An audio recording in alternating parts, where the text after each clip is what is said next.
Bonjour à toutes et à tous, c'est Harry et aujourd'hui on se retrouve pour une nouvelle vidéo. Donc on va débriefer les deux quarts de finale donc on a déjà eu, donc Croatie-Brésil ainsi qu'Argentine-Pays-Bas. Et quand on va voir la gueule de la demi-finale, ça fait déjà peur, parce que Croatie-Argentine, entre une équipe qui met le bus et une équipe qui fait plus de fautes que dans un match UFC, on se demande où est-ce qu'on va aller pour cette demi-finale. Allez, on va tout de suite parler du match Croatie-Brésil. Un match qui n'était pas très passionnant footballistiquement, j'ai trouvé. Enfin, d'ailleurs, les deux matchs, on va pas se mentir, qui sont tous les deux finis au penalty. Donc, victoire des Croates, donc au penalty. Donc, c'était 0-0 au bout du temps réglementaire. Et ensuite, en prolongation, donc Neymar qui met un splendide but. Et ensuite, comment dire, il me semble que c'est Petkovic aussi pour la Croatie qui réalise à la 117e minute aussi d'un magnifique but. Et d'ailleurs, ça faisait deux ans qu'il avait pu marquer en sélection, mais donc il fait bien de marquer pour la Croatie. Surtout que les entrants croates au début étaient pas ouf, mais qu'à cause de ça, ça a fait le taf. Comment dire, j'ai pas non plus compris les choix du Brésil parce que j'ai pas comment dire, senti quelque chose de nouveau. Le seul qu'on peut mettre comment dire, comme un choix gagnant, c'est Anthony, pour moi, qui a vraiment bien provoqué, qui a vraiment fait une très très bonne entrée, mais sinon les autres joueurs, j'ai pas trouvé ça ouf. Je trouve que le Brésil a joué aussi avec la peur de perdre en fait, et justement, quand on joue avec la peur, souvent on se fait prendre par l'adversaire. Par contre, quand je vois que la Croatie mérite sa victoire, il faut quand même doser, ils ont eu que un tir du match. Certes, le Brésil a eu beaucoup plus de tirs, des tirs souvent qui étaient forts centraux, avec peu de puissance, donc qui étaient faciles pour Livakovic, mais comment dire, après dans le foot, pour moi, il y a pas de mérite, comme je vous ai dit, enfin, en fait c'est un terme plutôt galvaudé, pardon, mais c'est pas contre, enfin c'est un peu contre le cours de la rencontre, pour être totalement honnête, parce que par exemple, Maroc-Espagne, certes l'Espagne avait 80% de possession, mais les occasions les plus franches étaient marocaines et l'Espagne a eu la possession stérile, alors que Croatie, comment dire, Brésil, déjà la Croatie a mis le but, ce qui n'était pas forcément le cas du Maroc qui avait un foot défensif certes, mais ils ont quand même proposé pas mal de choses. Là sincèrement, à part que le Brésil a défendu en fait, et comment dire, pour moi ils auraient dû continuer à attaquer. Et comment dire, je pense que la Croatie n'aurait pas marqué après. Après, bon, facile de le dire quand on est dans sa chambre et comment dire, et qu'on a fait 110 minutes sur un terrain de foot. Évidemment, certes, mais personnellement, j'aurais agi de cette manière. Après, encore une fois, quand ça, c'est facile de parler de chez moi. Mais voilà, pour moi, c'est quand même contre le cours du jeu. Et sinon, voilà, sur ce match, j'ai vraiment rien d'autre à rajouter. On va parler de tout match maintenant, donc Argentine-Pays-Bas. Donc score final de partout à la 90e minute. Le score est exactement le même au bout de la prolongation et au tir au but, c'est l'Argentine qui gagne donc la séance des pénaltys. Là, on a eu un bon comment dire Martinez au goal. D'ailleurs, Livakovic, pareil, un très très bon au goal. Et on n'a pas parlé du match de Lovren aussi, je trouve qu'il est très sous-coté pour la Croatie. Parce que tout le monde parle de Gvardiol, mais ici pour moi, Lovren avait fait un meilleur match. Mais bon, on va passer Pays-Bas-Argentine. Comment dire, c'est un match franchement pareil, qui n'était pas ouf footballistiquement. Je l'ai quand même trouvé plus beau avec un peu de recul parce que certes, comment dire, c'était pas ouf les prestations des deux équipes, mais par contre, on a eu, comment dire, l'Argentine qui certes a mis beaucoup d'intensité et beaucoup fois trop, et les Pays-Bas, comment dire, qui n'ont pas trop proposé. Donc pour moi, là, par contre, l'Argentine mérite sa qualification. Pour mes pronostics, par contre, je m'étais totalement trompé. J'avais vu les Pays-Bas et le Brésil évidemment passer. Après, il y en a beaucoup qui vont vous dire qu'ils avaient vu la Croatie, qu'ils avaient parié dessus, etc. Mais bon, franchement, quand j'entends ce genre de personnes, ça me fait franchement doucement rire. Voilà, il faut mieux assumer des choix qu'on a fait.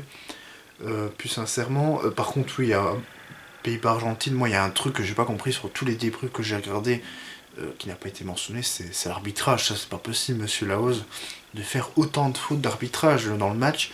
Déjà, il y a eu 16 cartons jaunes dans le match. Je sais pas, c'est un record, mais c'est absolument fou. Comment dire, pour moi, en première mi-temps, Acuna doit être exclu.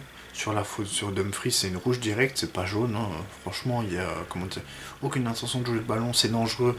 Et si Dumfries est encore sur le terrain, c'est un exploit, autant que la passe de Messi d'ailleurs. Hein. Franchement, pour moi, c'est le plus gros exploit, encore plus que la passe de Messi. Hein.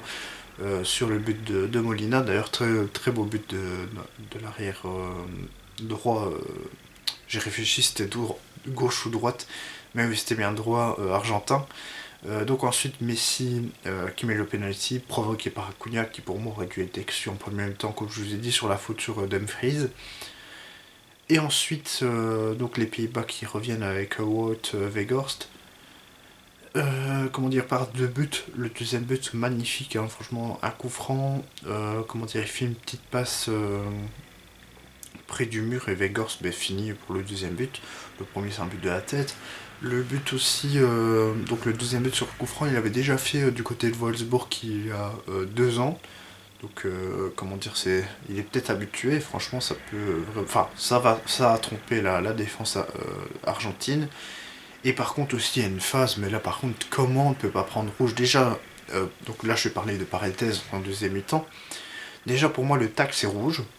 Pour moi c'est pas jaune sur le tacle. Et ensuite il balance la balle dans le banc, comment dire, néerlandais. Je pense que vous pouvez vraiment revoir l'action, c'est vraiment honteux.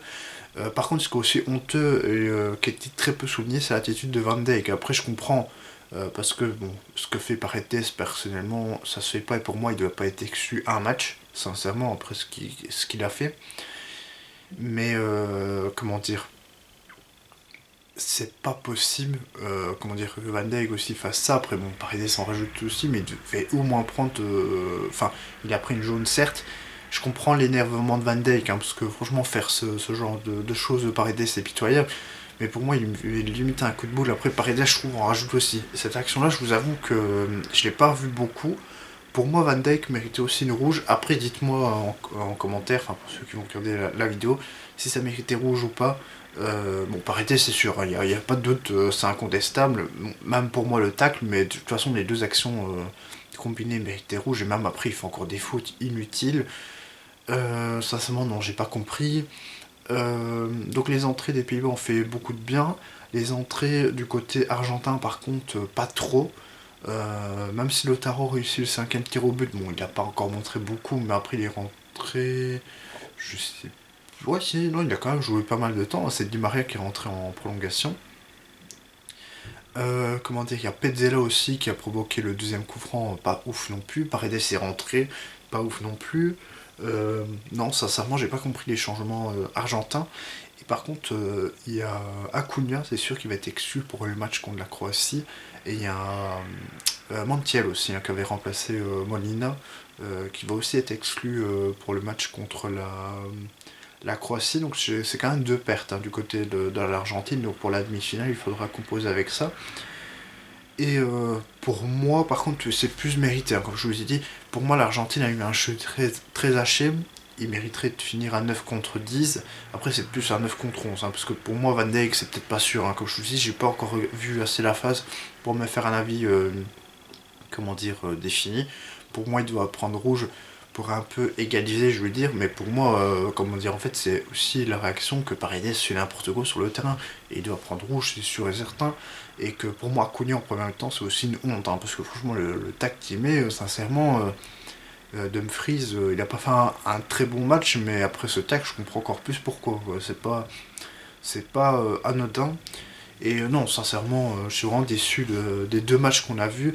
Alors certes, il y a pas mal d'émotions parce que les Pays-Bas font une remontada, parce que la Croatie fait une surprise. Mais sincèrement, j'ai plus aimé la surprise du Maroc que la surprise de la Croatie, qui pour moi n'est pas vraiment méritée. Après, quand je dis le mérite et pas, comment dire, une notion qu'on devrait faire dans le foot. Et pareil, enfin pour l'Argentine, par contre là ça va pour le sens du jeu parce que comment dire, les Pays-Bas n'ont pas montré grand chose. Mais franchement, on a plus assisté à un match de catch qu'à un match de foot. Donc franchement, c'est pas, j'ai pas été très emballé. Alors certains sont emballés d'émotions, tout ça que ça a provoqué. Ça, je peux le comprendre, je peux le concevoir.